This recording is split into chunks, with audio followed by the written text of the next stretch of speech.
Hello दोस्तों, नमस्कार। आइए स्टार्ट करेंगे 2 दिसंबर का सेकंड एडिटोरियल। ये सेकंड एडिटोरियल है और इकोनॉमी बेस्ड आर्टिकल है, इसलिए हम इसको डिस्कस करेंगे। और उससे पहले बताना चाहूँगा कि आप अगर पेड कोर्सेज एक्सेस करना चाहते हैं तो आप डाउनलोड करें आशीष क्लासेज एप्लीकेशन को।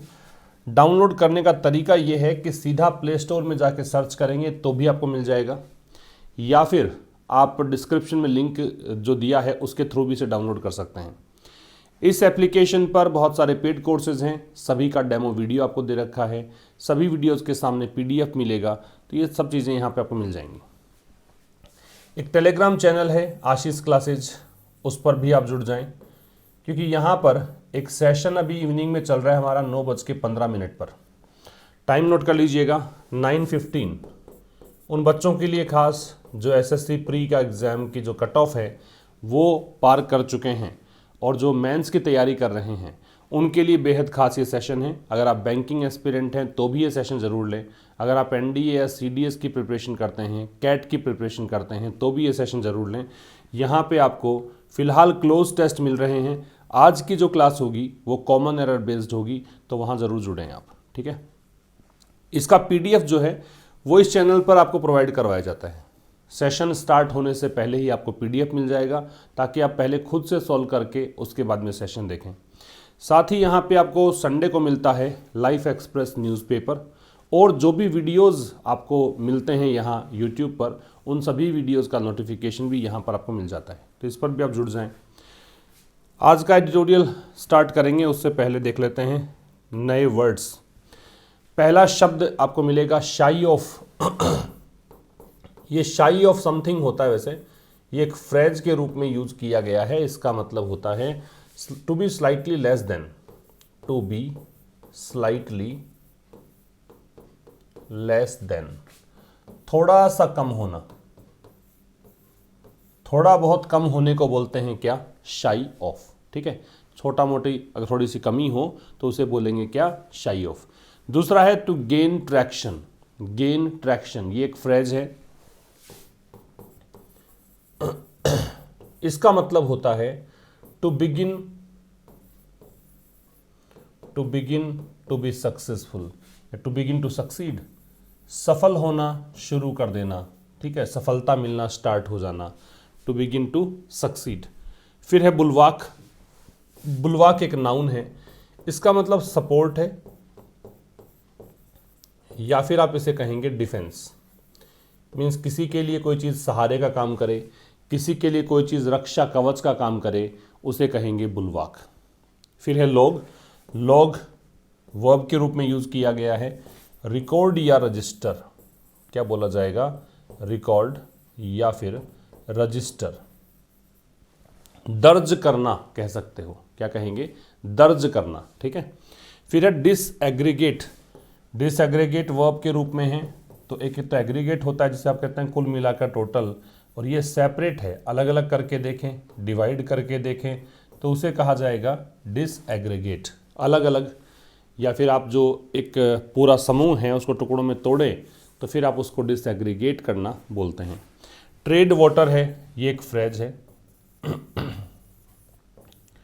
ट्रेड वाटर एक फ्रेज है। इसका मतलब क्या है? इसका मतलब है कि भाई आप असफल रहते हैं या फिर प्रोग्रेस नहीं कर पाते हैं, तो टू फेल टू प्रोग्रेस कह सकते हैं। फेल टू प्रोग्रेस मतलब प्रोग्रेस करने में आपको सफलता नहीं मिलती है, तो ट्रेड वाटर। और मिरर, ये मिरर है भाई, MIRROR, ये एक वर्ब के रूप में यूज़ किया गया है। इसका मतलब शो है, रिफ्लेक्ट है, दर्शाना, प्रतिबिंबित करना, ठीक है। इसका स्क्रीनशॉट ले लीजिए। तो आज का एडिटोरियल जो है उसका टाइटल है रोड टू रिकवरी, ठीक है। रोड टू रिकवरी से आप समझ जाइए कि रोड का मतलब कोर्स है, रास्ता है, पाथ है। रिकवरी का मतलब ये इकोनॉमी में रिकवरी की बात कर रहा है कि अर्थव्यवस्था कोविड के चलते धराशायी हो गई थी, अब अर्थव्यवस्था एक ट्रैक पर वापस से आ गई है, तो ये रिकवरी की राह पर है अर्थव्यवस्था, ये इसका मतलब है। आर्टिकल इकोनॉमी बेस्ड है, फाइनेंशियल आर्टिकल है, तो निश्चित रूप से कुछ टर्म्स ऐसे होते हैं इसमें जो फिक्स्ड टर्म्स बार बार में घूमते रहते हैं। अगर आपने ये सेशन, इस प्रकार के सेशंस 5, 10, 15 देख लिए हों तो आपको बहुत बेहद आसान लगेगा। अगर आप पहली बार देखते हो इस तरह के सेशंस को तो बड़ा मुश्किल लगता है। तो ये मैंने बहुत बार पढ़ाए हैं आपको, और आजकल तो मैं एडिटोरियल वही ले रहा हूँ जो आपके लिए परीक्षा के हिसाब से बहुत इंपॉर्टेंट है, आपके एग्ज़ाम के पॉइंट ऑफ व्यू से इंपॉर्टेंट बनने वाला जो आर्टिकल होता है उसी को हम डिस्कस करते हैं। अप्रोच, आपका भी अप्रोच वही होना चाहिए जिस तरह से मैं पढ़ा रहा हूँ। आपको सब्जेक्ट हाईलाइट करके दिया गया है, रेड कलर में अंडरलाइन करके दिया गया है, उसके पीछे का वर्ब क्या है वो हम फाइंड आउट करेंगे, एंड तक सेशन को देखेंगे। जो भी छोटी छोटी बातें आपको मिले इम्पोर्टेंट, उन सब बातों को नोट करते चलेंगे और ज़रूर से शेयर करेंगे अपने दोस्तों के साथ। आइए स्टार्ट करते हैं। The latest GDP and GVA estimates, जो लेटेस्ट नवीनतम जीडीपी और जीवीए एस्टीमेट्स हैं। एस्टीमेट्स का मतलब होता है पूर्वानुमान। दो शब्द आपको दे रखे हैं, जीडीपी और जीवीए, इसको हम डिस्कस करेंगे। पहले फिलहाल देख लेते हैं सेंटेंस का स्ट्रक्चर क्या है, सेंटेंस का ट्रांसलेशन क्या है। तो कह रहा है कि जो नवीनतम जीडीपी और जीवीए के एस्टीमेट्स हैं, ये एस्टीमेट्स निकाले किसने हैं? नेशनल स्टैटिस्टिकल ऑफिस, राष्ट्रीय सांख्यिकी विभाग ने। इन एस्टीमेट्स की वर्ब आ गई हैव अफर्म्ड, इन्होंने पुष्टि की है। दैट कंजंक्शन है की। The economy is now on the path, कि अब अर्थव्यवस्था जो है उस रास्ते पर है। कौन सा रास्ता? रिकवरी का रास्ता। आफ्टर लास्ट फिस्कल्स रिकॉर्ड कॉन्ट्रैक्शन, पिछले वित्त वर्ष में रिकॉर्ड स्तर पर संकुचन हुआ था। कॉन्ट्रैक्शन का मतलब है श्रिंकेज, मतलब गिरावट आई थी। ठीक है। सब्जेक्ट था latest GDP and GVA estimates, verb है हैव अफर्म्ड, इकोनॉमी है सब्जेक्ट, वर्ब है इज, फिस्कल का वित्त होता है। फिस्कल और फाइनेंशियल में डिफरेंस क्या होता है? फिस्कल का मतलब है कि सरकार की ट्रेजरी, सरकार के पास खजाना जो है उसे कहते हैं फिस्कल, और वैसे पैसों से संबंधित उसे कहा जाएगा फाइनेंशियल। ठीक है। तो कह रहा है कि नवीनतम जो आंकड़े हैं जीडीपी और जीवीए के, जो कि राष्ट्रीय सांख्यिकी विभाग ने रिलीज किए हैं, इन आंकड़ों ने पुष्टि कर दी है कि अर्थव्यवस्था जो है अभी रिकवरी की राह पर है। किसके बाद? पिछले वित्त वर्ष के रिकॉर्ड कॉन्ट्रैक्शन के बाद। ठीक है। कॉन्ट्रैक्शन का मतलब श्रिंकेज हमने लिखा। तो मैंने कहा था कि दो वर्ड्स हम डिस्कस कर लेते हैं, जीडीपी क्या है और जीवीए क्या है। जब किसी एक देश की बाउंड्री के भीतर जो कुछ भी प्रोड्यूस किया जाता है उसकी जो वैल्यू निकल कर आती है उसे हम कहते हैं जीडीपी। ठीक है। एक देश की बाउंड्री के भीतर जो कुछ भी प्रोड्यूस किया जाता है उसकी जो वैल्यू होती है उसे कहते हैं जीडीपी, ग्रॉस डोमेस्टिक प्रोडक्ट। ठीक है। दूसरा है जीवीए, ये ग्रॉस वैल्यू एडेड है। इसका मतलब है कि जो भी कुछ प्रोड्यूस किया, आपने वैल्यू निकाल ली, जीडीपी हो गया, लेकिन आपने उसमें से जो खर्चा लगा, आपका जो भी आपने लागत लगाई है उस लागत को निकाल दीजिए, और शुद्ध रूप से क्या कमाई हो रही है, क्या वैल्यू है, उसे कहा जाएगा जीवीए। ठीक है। मान लीजिए 10 कोई चीज़ें हैं वो प्रोड्यूस की गई है, 10 की वैल्यू है 1000 रुपये, तो वो जीडीपी है। अब वो 1000 रुपये में से आपने मान लीजिए 300 रुपये, 200 रुपये लागत कीमत निकाल दी, तो 700 या 800 जो बचता है वो जीवीए कहलाता है। ये दोनों में डिफरेंस थोड़ा सा याद रखिएगा। आगे देखो, second quarter gross domestic product, दूसरा तो तिमाही है। क्वार्टर 4 होते हैं वित्त वर्ष में, है ना, और स्टार्ट होता है अप्रैल से। अप्रैल में जून का पहला क्वार्टर, फिर ऐसे ही दूसरा, फिर तीसरा, फिर चौथा। तो दूसरा जो ग्रॉस क्वार्टर है उसका जो जीडीपी है वो एक्सपेंड हुआ 8.4%। एक्सपेंड का मतलब विस्तार हुआ है, इसमें ये बढ़ोतरी इसमें हुई है। रिबाउंडिंग फ्रॉम रिबाउंड का मतलब होता है बाउंस बैक, फिर से उछाल आते हुए या फिर से एक अच्छे लेवल पे आते हुए, ये प्रेजेंट पार्टिसिपल है। तो पिछले साल की अगर बात करें तो पिछले साल में 7.4% का संकुचन हुआ था, इस बार बढ़ोतरी हुई है। ठीक है। तो दूसरे तिमाही की ग्रॉस डोमेस्टिक प्रोडक्ट एक्सपेंड हुआ है 8.4%, रिबाउंड होते हुए पिछले साल के तुलना में पिछले साल में कॉन्ट्रैक्शन हुआ था 7.4%। ठीक है। कॉन्ट्रैक्शन का संकुचन है, एक्सपेंशन का विस्तार है। कॉन्ट्रैक्शन का ऑपोजिट हम कर सकते हैं एक्सपेंशन। नेक्स्ट पे आइए। While the statistical advantage from the base effect, base effect क्या है वो समझो। बेस इफेक्ट का मतलब है कि जैसे मान लीजिए आप 2020 को एक आधार वर्ष मान लिया और 2021 में आंकड़ों को देख रहे हैं, यहाँ मान लीजिए 0 प्रोडक्टिविटी रही और यहाँ पे 5 हुई, तो आप देखेंगे कि बहुत ज़्यादा बड़ा एक अंतर आया है, बहुत ज़्यादा वृद्धि हुई है। तो ये इसके आधार पर जो आप देख रहे हो उसे आप कहते हैं बेस इफेक्ट। ठीक है। तो कह रहा वाइल द स्टैटिस्टिकल एडवांटेज, तो यद्यपि जो आंकड़ों संबंधी लाभ है, स्टैटिस्टिकल मतलब यहाँ पे डेटा से संबंधित है। वैसे स्टैटिस्टिक्स जो होता है वो सांख्यिकी होती है, स्टैटिस्टिकल का मतलब होता है आंकड़ों से संबंधित। ठीक है। तो कह रहा है यद्यपि जो स्टैटिस्टिकल एडवांटेज है फ्रॉम द बेस इफेक्ट, किससे? बेस इफेक्ट से। श्योरली एडेड द एक्सपेंशन, इस चीज़ ने निश्चित रूप से एक्सपेंशन में सहायता प्रदान की है।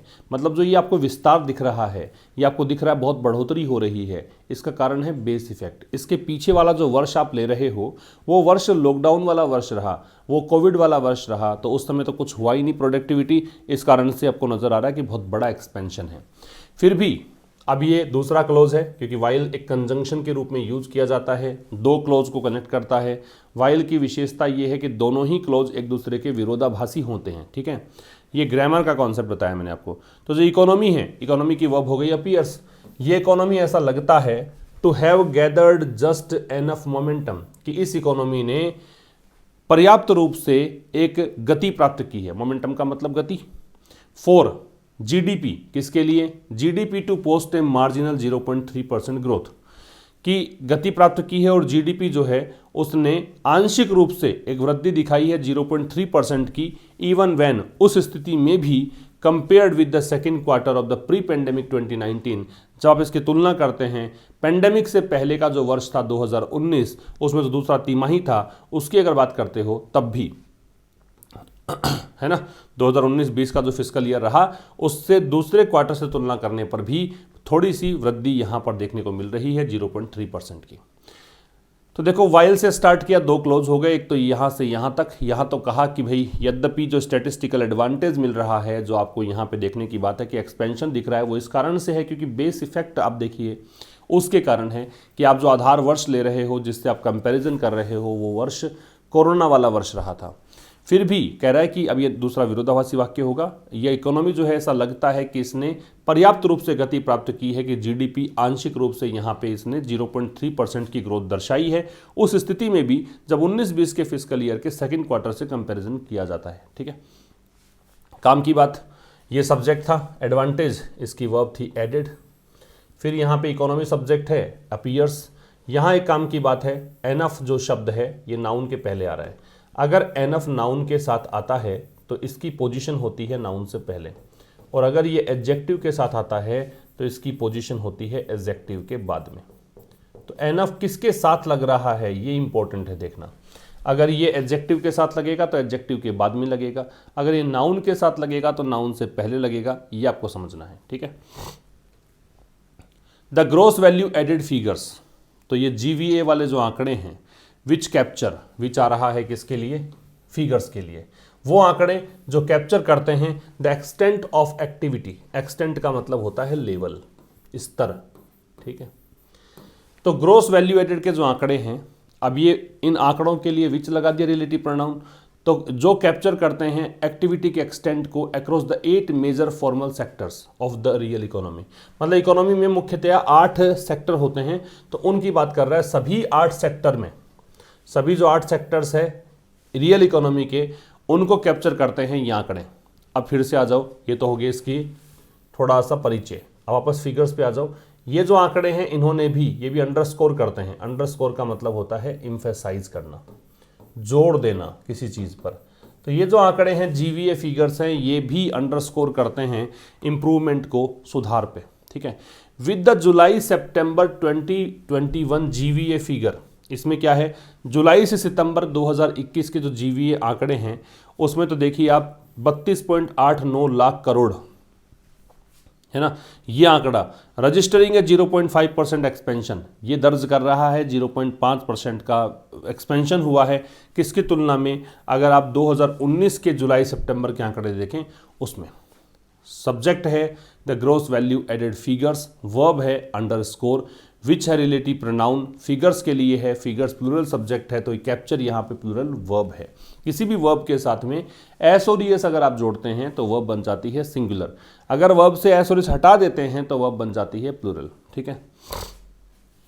टू का प्रयोग हम उस शब्द के ठीक बाद में करते हैं जिस पर आपको स्ट्रेस डालना होता है, तो यहाँ पे फिगर्स को पर स्ट्रेस डालना था, इसलिए टू का प्रयोग इसके बाद में है। तो कह रहा है जो ग्रॉस वैल्यू एडेड फिगर्स है, जो ये जो आंकड़े हैं, ये भी अंडरस्कोर करते हैं इंप्रूवमेंट को, ये यहाँ पे सुधार दर्शाते हैं, ठीक है। बीच में दे रखा है ये वो आंकड़े हैं जो कि एक्सटेंट ऑफ एक्टिविटी को कैप्चर करते हैं, ठीक है। ये वो आंकड़े हैं जो कि एक्टिविटी के स्तर को कैप्चर करते हैं सभी 8 सेक्टर्स में।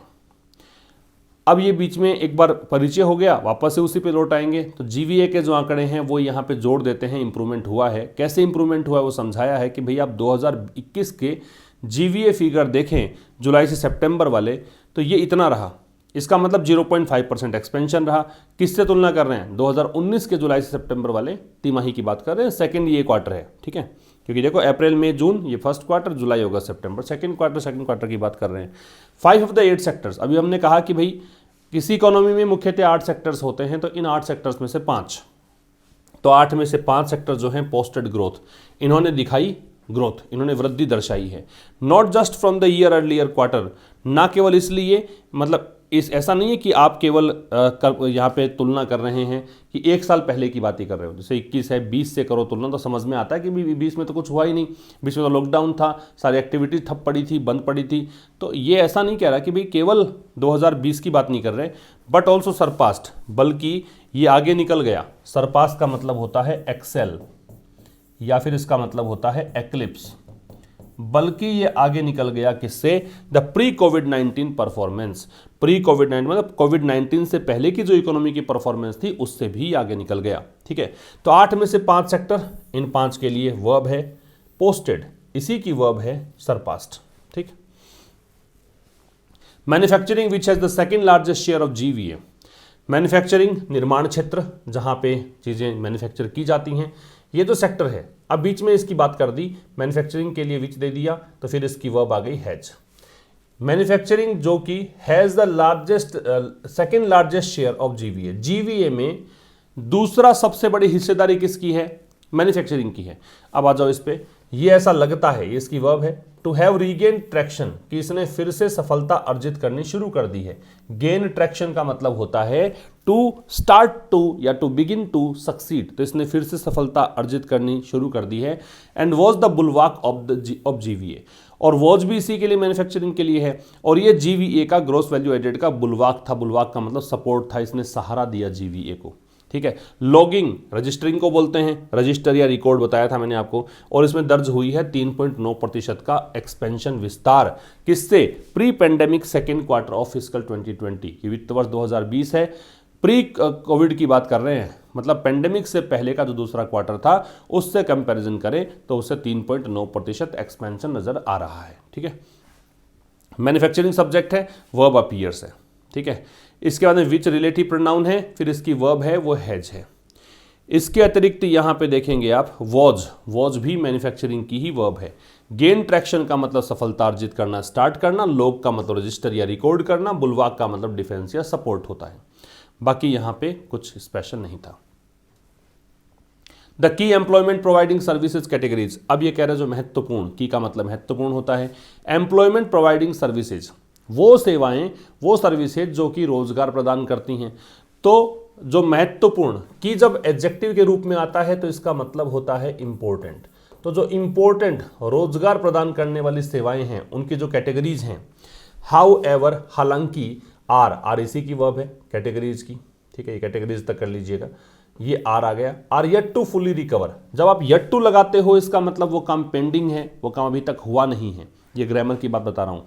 येट जब लगाते हो तो येट नॉन असर्टिव एक वर्ड है, इसका काम होता है कि वाक्य को जब नेगेटिव सेंटेंस होता है वहाँ पे यूज होता है, और आप यहाँ देख रहे हैं नेगेटिव तो है नहीं, लेकिन ये नेगेटिव है, थोड़ा ध्यान से पढ़िएगा। तो इसका मतलब ये है कि अभी तक भी इसने रिकवरी नहीं प्राप्त की है, ठीक है।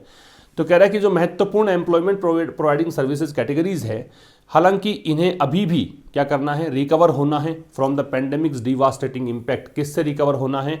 इस वैश्विक महामारी के विनाशकारी प्रभाव से। डिवास्टेटिंग का मतलब है डेस्ट्रॉइंग, डिवास्टेटिंग का मतलब क्या है? डेस्ट्रॉइंग। तो इसके विनाशकारी प्रभाव से अभी भी इसको क्या करना है? उभरना है। एंड अलोंग विद कंस्ट्रक्शन, और कह रहा है कि निर्माण क्षेत्र के साथ साथ another major provider of jobs, और एक और जो मुख्य जॉब्स का प्रोवाइडर है, ये निर्माण क्षेत्र की बात कर रहे हैं, ठीक है। तो कह रहा है कि भी ये एक और महत्वपूर्ण जॉब प्रोवाइडर है, इसमें भी रोजगार मिलता है लोगों को। लैग्ड, लैग का मतलब है फॉल बिहाइंड, पिछड़ना। वर्ड्स लिखते चलें जो भी नया मिले, फॉल बिहाइंड, पिछड़ना। तो ये जो है ये प्री पेंडेमिक लेवल से पिछड़ा है। कितना? बाय ये कम्युलेटिव 77,000 करोड़, कम्युलेटिव मतलब टोटल, इसका मतलब है टोटल, कुल मिलाकर 77,000 करोड़ की बात कर रहा है। यहां तक देखेंगे तो की employment providing services category subject है, वर्ब है इसकी are. Another major provider of jobs, ठीक है, ये खैर कंस्ट्रक्शन की बात ही कर लें आप, ये इसी के लिए विशेषता है, इसकी वर्ब है लेग्ड। फिर देखिएगा जो महत्वपूर्ण एम्प्लॉयमेंट प्रोवाइड करने वाले सर्विसेज की जो कैटेगरीज है उन्हें अभी भी रिकवरी प्राप्त करनी है। मतलब जो सर्विस प्रोवाइडर जो हैं उनमें अभी भी रिकवरी नहीं आई है और क्षेत्र में आई है। प्री पेंडेमिक के जो पेंडेमिक का डिवास्टेटिंग इम्पैक्ट था वहाँ से रिकवर नहीं कर पाया है, विनाशकारी प्रभाव पड़ा है इस पेंडेमिक का कंस्ट्रक्शन के साथ साथ, ठीक है। कंस्ट्रक्शन की बात कर रहा है कि कंस्ट्रक्शन जो है ये भी एक मेजर प्रोवाइडर है जॉब्स का, ये भी पिछड़ा हुआ है प्री पेंडेमिक लेवल से, और कितना टोटल 77,000 करोड़ का नुकसान इसमें है।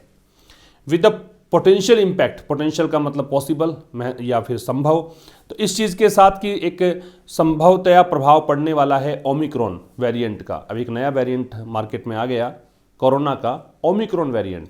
बचने की आवश्यकता है, बचाने की आवश्यकता है, आपस में लोगों को, खुद को मास्क पहन के रखें। एक बार फिर से नया वेरिएंट तो कह रहा है कि भाई with the potential impact of the Omicron variant, तो इस चीज़ के साथ कि एक संभवतः प्रभाव पड़ सकता है ओमिक्रॉन वेरिएंट का, ये एक बिग अननोन है।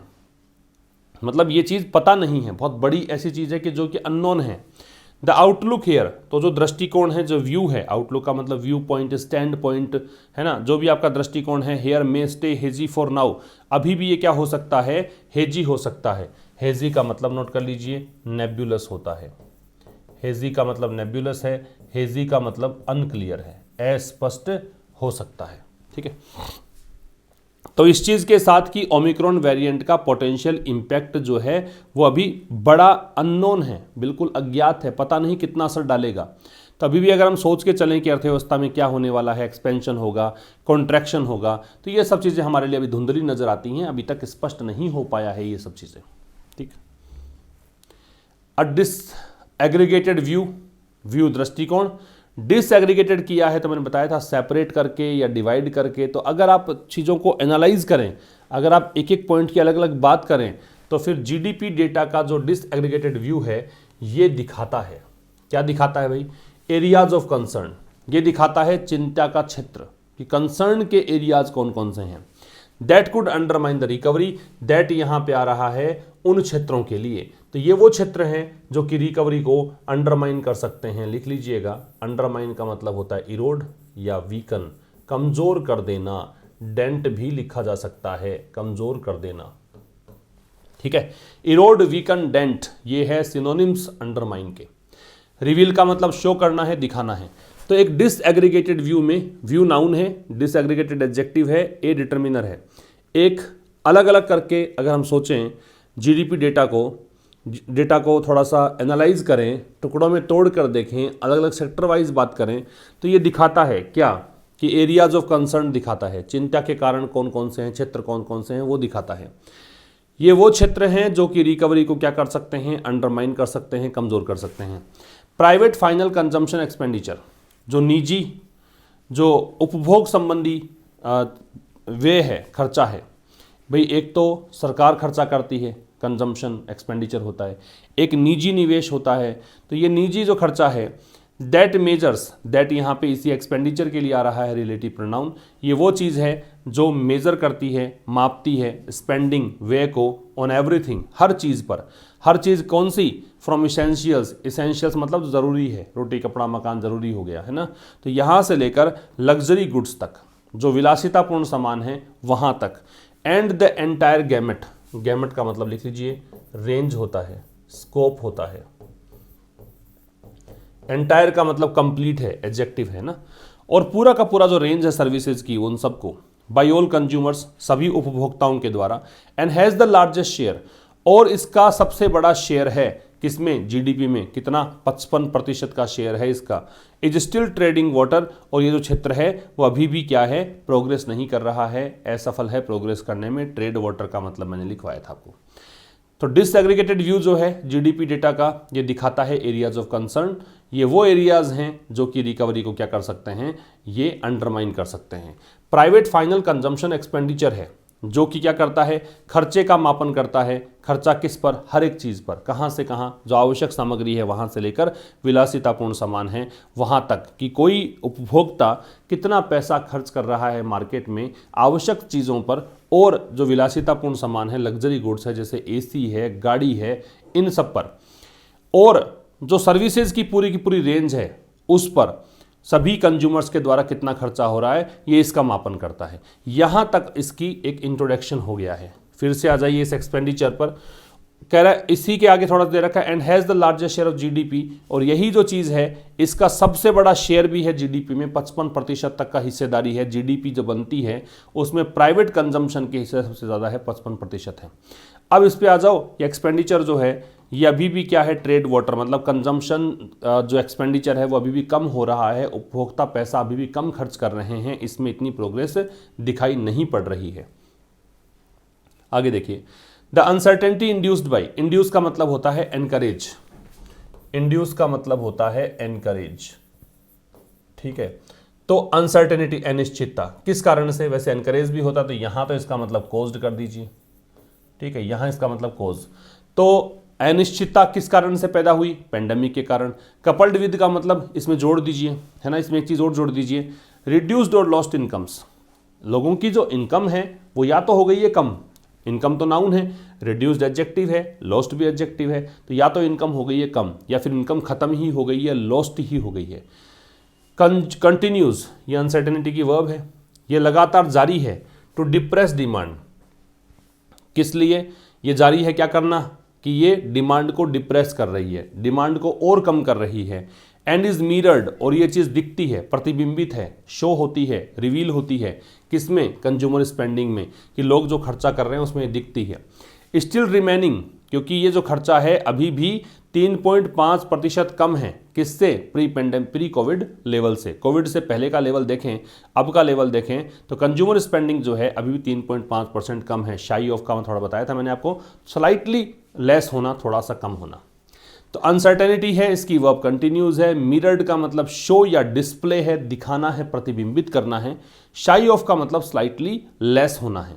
स्टिल है, ये एडवर्ब होता है, इसका मतलब होता है इवन नाउ, ये थोड़ा ध्यान रखिएगा।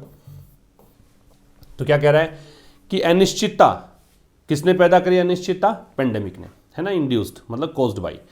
इसके साथ में यहाँ पे कपल्ड विद, मतलब एक चीज़ और जोड़ दो इसमें, कि यहाँ पे आय जो है वो कम हो गई है या तो, या लॉस्ट हो गई है, इसके कारण अनिश्चितता आ गई। और ये जो अनिश्चितता है इसने क्या किया है, डिमांड को डिप्रेस करने का काम किया है। और ये दिखता है, कंज्यूमर स्पेंडिंग जो है अभी भी 3.5% कम है प्री कोविड लेवल से, ठीक। गवर्नमेंट कंजम्पशन स्पेंडिंग, यहां तक तो बात हमने करी कि लोग कितना पैसा खर्च कर रहे हैं। अब बात करते हैं गवर्नमेंट कितना पैसा खर्च कर रही है। अब गवर्नमेंट की जो कंजम्पशन स्पेंडिंग है, विच इसके लिए आ रहा है रिलेटिव प्रोनाउन, तो है जिसकी वर्ब हो गई। Has often been a reliable alternative source, ये अक्सर रहा है भरोसेमंद ऑल्टरनेटिव, वैकल्पिक सोर्स, स्रोत किसका, डिमांड का। मतलब डिमांड को बढ़ाना हो, अगर प्राइवेट कंजम्पशन स्पेंडिंग कम है तो गवर्नमेंट पैसा खर्च करती है, ये एक रिलायबल सोर्स रहा है। विद अ कैपेसिटी, इसमें क्षमता होती है, to serve as a multiplier, कि ये एक मल्टीप्लायर के रूप में काम कर सकता है। मल्टीप्लायर क्या होता है, कि ये मुनाफा कमाने में योगदान दे सकता है, ठीक है। मल्टीप्लायर मतलब गुणात्मक रूप से वृद्धि लाने वाला। इज ऑल्सो वेल बिलो, अब ये इज आ रहा है इसके लिए, यहां से यहां तक तो हो गया इसका परिचय, अब ये इसके लिए आ रहा है, ठीक है। ये भी कम है, किससे, 2020 का जो सेकेंड क्वार्टर था फिस्कल का, उससे। पॉसिबली बाय डिजाइन, संभवतया इस प्रारूप के कारण, इस डिजाइन के कारण। As the centre seeks to consolidate fiscal position, कारण क्या है कि सेंटर, केंद्र सरकार चाहती है, सीक का चाहना, तलाशना, कोशिश करना, मांग करना, ये सेंटर चाहती है कॉन्सोलिडेट करना, इसका मतलब है स्ट्रेंथन, मजबूत करना। क्या मजबूत करना, कि ये अपनी फिस्कल पोजीशन को, वित्तीय स्थिति को मजबूत करना चाहती है, इसलिए खर्चा कम कर रही है, बचा के रखा है पैसा, ठीक है। तो गवर्नमेंट कंजम्पशन स्पेंडिंग सब्जेक्ट है, इसकी वर्ब ये है, ये भी बहुत ही कम है, विलो प्रेपोजिशन है, वेल एडवर्ब है, ये भी बहुत कम है फिस्कल जो 2020 का सेकंड क्वार्टर है उससे। संभवतः इस कारण से, क्योंकि डिजाइन ही ऐसा है इसका कि भी केंद्र सरकार जो है ये चाह रही है फिलहाल कि फिस्कल पोजीशन को कंसोलिडेट किया जाए। बीच में था इसका परिचय, ये वो स्पेंडिंग है जो कि अक्सर रही है रिलायबल ऑल्टरनेटिव सोर्स डिमांड का, इसमें क्षमता होती है कि ये मल्टीप्लायर के रूप में काम कर सकता है। यहाँ पे ऑल्टरनेटिव जो है इसका थोड़ा ध्यान रखिए, ऑल्टरनेटिव के साथ साथ एक वर्ड और आपको पता होना चाहिए, ऑल्टरनेट, ऑल्टरनेटिव और ऑल्टरनेट। ऑल्टरनेटिव जो होता है वो वैकल्पिक होता है, ऑल्टरनेट जो होता है वो एक छोड़कर दूसरा होता है, ठीक है। ऑल्टरनेटिव वैकल्पिक, ऑल्टरनेट एक छोड़कर दूसरा, ये ऑल्टरनेटिव वैकल्पिक है, ठीक। आगे देखिए, अनलेस एग्रीगेट डिमांड स्ट्रेंथेंस, अब कह रहा है अनलेस, अनलेस एक नेगेटिव वर्ड है, इसका मतलब होता है इफ नॉट, कंडीशन डिनोट करता है। तो यदि टोटल एग्रीगेट मतलब टोटल डिमांड जो है वो यदि मजबूत नहीं होती है, स्ट्रेंथन नहीं होती है, तो द हार्टनिंग अपटिक, हार्टनिंग मतलब एनकरेजिंग, जो प्रोत्साहित करने वाली जो है, अपटिक का मतलब है इंक्रीज डिमांड, ये जो बढ़ोतरी है। तो यदि एग्रीगेट डिमांड स्ट्रेंथन नहीं होती है तो जो एनकरेज करने वाली बढ़ोतरी है बिजनेस इन्वेस्टमेंट में, एज रिफ्लेक्टेड, जैसा कि दिखाई पड़ रही है कि 11% साल दर साल जंप आया है इसमें ग्रोस्ड फिक्स्ड कैपिटल फॉर्मेशन में, ग्रोस का टोटल, फिक्स्ड मतलब एक स्थिर कैपिटल फॉर्मेशन में, कुड कम टू नॉट, ये भी क्या हो सकती है, जीरो पर आ सकती है, नॉट का मतलब है zero, with capacity additions remaining under utilised. कारण क्या है, कारण ये है कि क्षमता बढ़ाने वाली जो चीज़ें हैं वो भी अंडर यूटिलाइज्ड है, मतलब उनका सही ढंग से यूज़ नहीं किया जा रहा है, जितनी क्षमता है उतना यूज़ नहीं हो रहा। यूटिलाइज का मतलब यूज़ करना होता है। एंड कॉरपोरेट कैप्टन्स, और जो औद्योगिक घराने के कप्तान हैं, कैप्टन मतलब कप्तान मतलब लीड करने वाले जो हैं, उद्योग धंधों वाले, वो कंपनियां जो लीड करती हैं, yet again tightening their purse strings, tighten one's purse string का मतलब है टू कंट्रोल स्पेंडिंग, खर्चे पर नियंत्रण करना, ठीक है। तो ये अपने खर्चे पर नियंत्रण करने की कोशिश कर रही हैं। तो यदि एग्रीगेट डिमांड मजबूत नहीं होती, टोटल मिला के डिमांड मजबूत नहीं होती है, तो स्ट्रेंथन तो इसकी वर्ब है। तो जो अभी बढ़ोतरी हुई है, बढ़ोतरी कैसी, जो एनकरेजिंग है, जो प्रोत्साहित कर रही है, यहाँ हार्टनिंग हो गया एडजेक्टिव, अपटिक हो गया नाउन, किसमें, बिजनेस इन्वेस्टमेंट में, जैसा कि दिखाई पड़ता है कि 11% साल दर साल जंप आया है। ये ईयर ऑन ईयर ध्यान रखेंगे, जब दो नाउन हो रही है लगातार, एक जैसी नाउन आ रही हैं, बीच में प्रेपोजिशन है, तो दोनों नाउन सिंगुलर आती हैं, ठीक है। यहाँ पे दोनों में से किसी भी साइड, ना लेफ्ट ना राइट, ईयर्स नहीं आएगा। बढ़ोतरी हुई है ग्रोस फिक्स्ड कैपिटल फॉर्मेशन में, ठीक है। तो ये हार्टनिंग जो अपटिक है ये भी जीरो पर आ सकती है, क्योंकि कारण क्या है, कैपेसिटी एडिशंस जो हैं अभी भी बने हुए हैं अंडर यूटिलाइज्ड, इनका सही ढंग से सदुपयोग नहीं हुआ है, और कॉरपोरेट कैप्टन्स हैं वो अपने खर्चे पर नियंत्रण कर रहे हैं, कंट्रोल कर रहे हैं। मैन्युफैक्चरिंग PMI डेटा, अब ये निर्माण क्षेत्र का जो परचेजिंग मैनेजर इंडेक्स डेटा है, ये तो आंकड़ों का नाम है, किसके द्वारा, इसके द्वारा जो आंकड़े रिलीज होते हैं, ये डेटा हैज़ अनदर, डेटा के बारे में बता दूं कि डेटा सिंगुलर प्लूरल दोनों में यूज होता है आजकल की इंग्लिश में। वैसे डेटम होता है सिंगुलर, DATUM, डेटा होता है प्लूरल, लेकिन आजकल की मॉडर्न इंग्लिश में डेटा का प्रयोग सिंगुलर एंड प्लूरल दोनों में किया जाता है। तो डेटा को यहाँ पे आप मानिए सिंगुलर, क्योंकि हैज़ का प्रयोग किया गया है। तो मैन्युफैक्चरिंग PMI डेटा जो रिलीज करता है IHS मार्केट, ये इसके पास एक सैल्यूटरी वार्निंग है। इसने क्या है, एक और महत्वपूर्ण चेतावनी दी है। सैल्यूटरी का मतलब है बेनिफिशियल, बेनिफिशियल या हेल्पफुल या यूजफुल, एक बहुत ही उपयोगी चेतावनी दी है। वो चेतावनी क्या है, तो इस साइन को लगाकर इसको बोलते हैं कोलन। क्या बताइए चेतावनी, rising input cost, input cost मतलब लागत कीमत, राइजिंग मतलब बढ़ती हुई, ठीक है। बढ़ती हुई लागत कीमत जो है कुड फोर्स, ये मजबूर कर सकती है मैन्युफैक्चरर्स को, निर्माण क्षेत्र में काम करने वाली कंपनीज को, कि वो क्या करें, भाई लागत कीमत बढ़ेगी तो वो क्या करेंगे, मुनाफा कमाने के लिए पैसा बढ़ा देंगे, कीमत बढ़ा देंगे। Adding to the general inflationary pressure, और इससे क्या होगा, जो पहले से ही महंगाई का दबाव बन रहा है अर्थव्यवस्था में, वो दबाव और बढ़ जाएगा। एंड अंडरमाइन द रिकवरी, और रिकवरी क्या हो जाएगी, कमजोर हो जाएगी, ठीक है। तो इसने एक चेतावनी दी है कि राइजिंग इनपुट कॉस्ट, इसकी वर्ब हो गई कुड फोर्स, ये मजबूर कर सकती है मैन्युफैक्चरर्स को कि वो प्राइसेस बढ़ाएं। रेज है वो ट्रांजिटिव वर्ब होती है, इसके बाद में सीधा ऑब्जेक्ट लगता है, तो ये ऑब्जेक्ट आ रहा है, ठीक है। क्या ऐड करते हुए, जनरल इन्फ्लेशनरी प्रेशर्स को ऐड करते हुए इकोनॉमी में, और रिकवरी को अंडरमाइन करते हुए।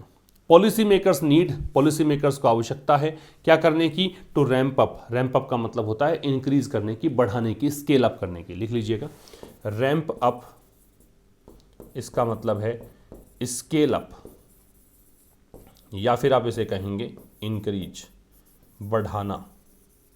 ठीक है, तो कह रहा है पॉलिसी मेकर्स को आवश्यकता है डिमांड सपोर्टिव मेजर्स, ऐसे कदम उठाने की जो डिमांड को सपोर्ट करते हो, ऐसे कदम जो मांग को सपोर्ट करते हो, इनको बढ़ाने की जरूरत है, इंक्लूडिंग इंक्रीजिंग गवर्नमेंट स्पेंडिंग। और इन मेजर्स में कौन कौन से शामिल है, इंक्लूडिंग यहां प्रेपोजिशन हो गया, इनमें शामिल है इंक्रीजिंग गवर्नमेंट स्पेंडिंग, कि गवर्नमेंट के द्वारा जो पैसा खर्च किया जाता है वो बढ़े, टू इंश्योर, ये सुनिश्चित करने के लिए, दैट द रिकवरी सस्टेन्स, की रिकवरी जो है बनी रहे, सस्टेन का मतलब होता है कंटिन्यू, इसलिए कि रिकवरी कंटिन्यू करे, एंड गेन्स ट्रैक्शन, और क्या हो, और ट्रैक्शन गेन हो, ट्रैक्शन गेन का मतलब क्या है, सफलता अर्जित हो। ठीक है, बताया था ना गेन ट्रैक्शन का मतलब कि टू बिगिन टू सक्सीड, सफलता अर्जित हो।